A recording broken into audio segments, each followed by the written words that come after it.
எடப்பாடிக்கிட்ட என்கிட்ட ஆள் இருக்கு, அங்கேயே ஆள் வச்சிருக்கேன் போட்டிடுறதுக்கு. இல்லைன்னா நான் டெஃபினட்டாக போட்டியிட தயார். பழனிசாமி எடுத்து எடப்பாடியிலே போய் போட்டியிட புகழேந்தி தயார். நான் முதல்ல எல்லாத்தையும் ஆர்கனைஸ் பண்ணிடுறேன். பண்ணிட்டு களத்து சார் இந்த கொஸ்டன் ஒன்று எடப்பாடியில் அவர் எதிர்த்து நிற்கிறதுக்கு தயார் சார். கவலையப்பட மாட்டேன் அதை பற்றி. ஏன்னா என்னால் ஒரு துரோகி தோற்கடிக்கப்பட்டார்னா அதுதான் சரித்திரமாக இருக்கணும். அது வெரி இம்பார்ட்டன்ட். நான் இப்போ என்ன பண்ணிட்டு இருக்கேன்னு சொல்கிறேன். ஒரு இப்போ நான் நேற்று கோயம்புத்தூர் போனேன். கோயம்புத்தூர்லேருந்து வந்தேன். பல பேரை பார்த்தேன். யாரும் இந்த கூட்டணி ஒத்துக்கல சார் மக்கள். ஆகவே அந்த ஆளை தோற்கடிக்கணுங்கிறதுல மக்களே தோற்கடிப்பார்கள். அது ஒன்றும் பிரமாதமாக ஒன்றும் வேண்டாம். இனி இந்த அலையன்ஸ் எல்லாம் ஜெயிக்காது சார். எனக்கு நான் சொல்கிறேன். ஏன்னா அண்ணாமலை எடுத்து பாதி பிஜேபி இருக்கிறதுல பாதி காலி ஆயிடுச்சு. அண்ணாமலை எடுத்தது பிஜேபியில் இருக்க மிஞ்சியவர்கள் ஒப்புக்கொள்ளவில்லை. தடுமாறிட்டு இருக்கார் பாவம். அவரும் அவ்வளோ பெரிய லீடராக சப்போர்ட் பண்ணி என்னென்னோ பண்ணார். கடைசியில் இதுதான் கெஜின்னு இப்போ தான் அவருக்கு அரசியலை கற்றுக் கொடுத்துருக்காங்க. 28,000 ரூபா மறக்கூடாது, தப்பாக சொல்லக்கூடாது.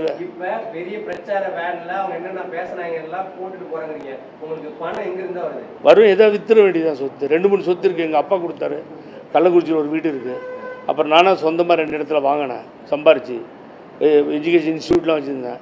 வேணுன்னா விற்றுருவேன், கவலையப்பட மாட்டேன். ஏன் கவலைப்படுறீங்க?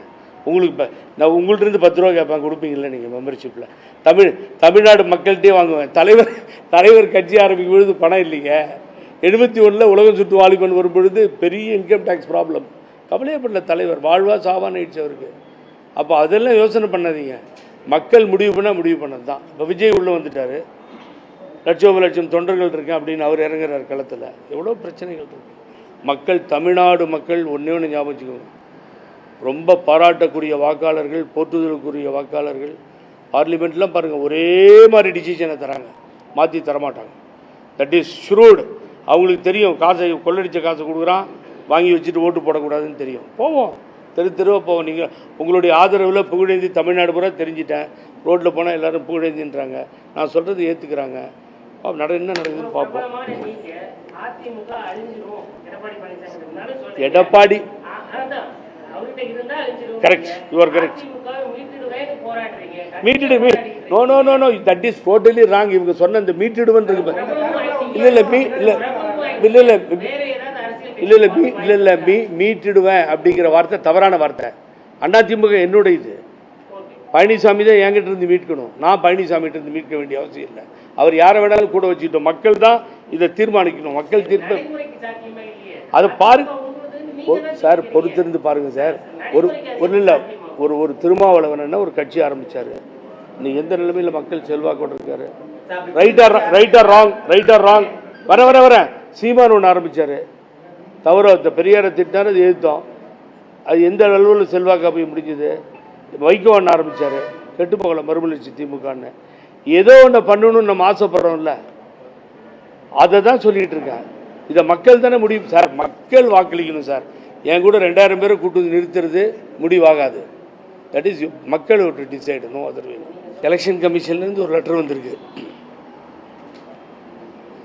28ஆம் தேதி இரட்டை இலை சம்பந்தமான விசாரணைக்கு நேரில் வர வேண்டும் அப்படின்னு எனக்கு வந்திருக்க மாதிரி சூரியமூர்த்தி என்ற அட்ரஸுக்கும் போகும்னு நினைக்கிறேன். கோர்ட் உத்தரவுப்படி விசாரணையை துவக்க தேர்தல் ஆணையம் தயாராகிவிட்டது. அதுக்கு பின்னாடி ஏதாவது இருக்குமா இல்லையா அப்படிங்கிறதுலாம் நான் சொல்ல முடியாது. ஏன்னா அந்த ரெப்ரசன்டேஷனே என்னோடது அதிகமாக இருக்குது. ஆகவே நம்பிக்கையோடு போகிறோம். நான் தான் டெல்லியில் போய் கொடுத்தேன் பெஞ்சு, ஆனரபிள் ஹைகோர்ட் பெஞ்ச், நீதி அரசர் சுப்பிரமணியம் அமர்வு தீர்ப்பை வழங்கியதுன்னு கொண்டு போய் கொடுத்தேன். உடனே அது தோக்கணும்னு கொடுத்தேன். அதுக்குள்ளே அவங்க என்ன பண்ணாங்க, எடப்பாடி தரப்பில், பழனிசாமி தரப்பில் அது உடனே ஆரம்பிங்க, இல்லைனா எலெக்ஷன் டைமில் மாட்டிக்கிட்டு ரெட்டையர் இல்லாமல் போயிடும் என்ற பயத்தில் ஒரு பெட்டிஷனை போட்டு வச்சுருக்காங்க. அதை நம்பர் பண்ணி வச்சுருக்காங்க, மூவ் பண்ணல, அப்படியே பெண்டிங் இருக்குது. இந்த மாதிரி ஒரு நிலையில் தேர்தல் ஆணையம் டெல்லி 28ஆம் தேதி அப்பீராக சொல்லியிருக்கு. இரட்டை இலை சம்பந்தமான வழக்கு 28ஆம் தேதி மீண்டும் விசாரணைக்கு வருகிறது. இதில் கஷ்டப்பட்டு இதுக்காக நான் பல வருஷம் ஓடாடி இருக்கேன். அப்புறமா யாராவது சொல்லுவாங்க பிஜேபி தலையிடுது அது இதுன்னு. எனக்கு நம்புகிறேன், நீதிமன்றத்தை நம்புகிறேன். டெல்லி உயர் நீதிமன்றம் இங்கெல்லாம் போய் கேஸ் போட்டோம். ஆகவே உச்சநீதிமன்றத்தையும் நான் நம்புகிறேன். இது ஏதாச்சுன்னா உச்சநீதிமன்றத்துக்கு போவோம். ஏன்னு கேட்டிங்க, ரொம்ப கிளியர் பாயிண்ட். உச்சநீதிமன்றம் மிக தெளிவாக ஒரே வரியில் சொல்கிறேன். உச்சநீதிமன்றம் மிக தெளிவாக சிவில் டிஸ்பியூட் எங்கே பெண்டிங் இருக்கோ அங்கே போய் முடிச்சுக்கணும் அப்படின்னு சொல்லியிருக்கு. இடையில் நடைபெற்ற வழக்குகள்லாம் கணக்கில் எடுத்துக்க முடியாது. சுப்ரீம் கோர்ட் வயலேஷன் ஆகிடும். இதெல்லாம் வேலை இல்லாமல் வேணும்னு பண்ண வேலை இதெல்லாம். ஆகவே தேர்தல் ஆணையத்தை சொல்லியிருக்கேன். As per the supreme court direction, Erode election தவிர பியாண்ட் ஈரோடு எலெக்ஷன் ரெட்டை கொடுக்க முடியாது, கொடுக்கக்கூடாதுன்னு உச்சநீதிமன்றம் சொல்லியும் தவறாக கொடுத்துட்டாங்க. தப்பு பண்ணியிருக்கேன், உங்கள் மேலே கண்டெம்ட் போவோன்னு சொல்லி நான் ஏற்கனவே பெட்டிஷன் போட்டு கண்டெம்ட் போனேன். இப்போ சுப்ரீம் கோர்ட்டுக்கு போகிற நிலைமை வரும்னு எலெக்ஷன் கமிஷனுக்கு சொல்லியிருக்கேன். நியாயமான நடவடிக்கை வரும்னு நம்ம எதிர்பார்க்குறோம். அது வரலைன்னா அப்புறம் 28ஆம் தேதி என்னெல்லாம் என்கொயரின்னு பார்த்துட்டு விரைவாக நடக்கிறது நல்லதாக போய் முடியணும். ஆகவே பழனிசாமி செய்திருக்கின்ற தவறுகள் எல்லாம் அங்கே ஆதாரத்தோடு சொல்லப்பட்டிருக்கிறது.